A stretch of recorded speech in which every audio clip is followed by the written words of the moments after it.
You know what I've realized? Most people who have walked away from the church didn't walk away from Jesus. They walked away from religion.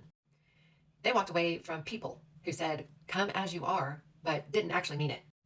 They walked away from a system that looked them in the face, saw their brokenness, and instead of offering healing, offered judgment. They didn't encounter the love of Jesus. They encountered gatekeepers. They encountered rules. And they encountered performance.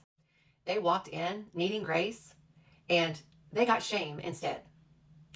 They came in hungry for truth and got hit with a checklist of who they needed to be, how they needed to dress, how they needed to talk, how they needed to act.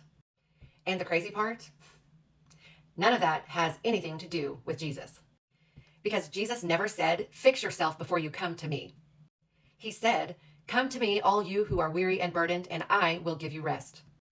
And yet we've got churches full of people telling others, you don't belong here unless you look like this. Now let me say something that might ruffle a few feathers, but it needs to be said. Some of the meanest, most judgmental, most spiritually abusive people you'll ever meet know scripture front to back, but they don't know the heart of the one who wrote it.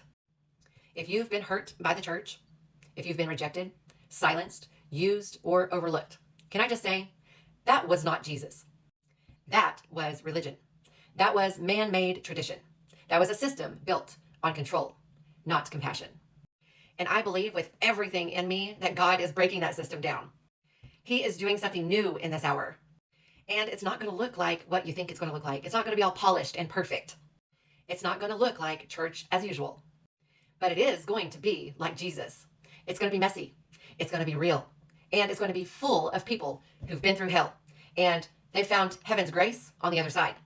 So if you've walked away from the church, don't let that stop you from coming back to Jesus, because he will never turn his back on you, and he never will. You still belong. You are still called, and he's still pursuing you. So stick around, because we're going to keep talking about this. It's time for the church to get real.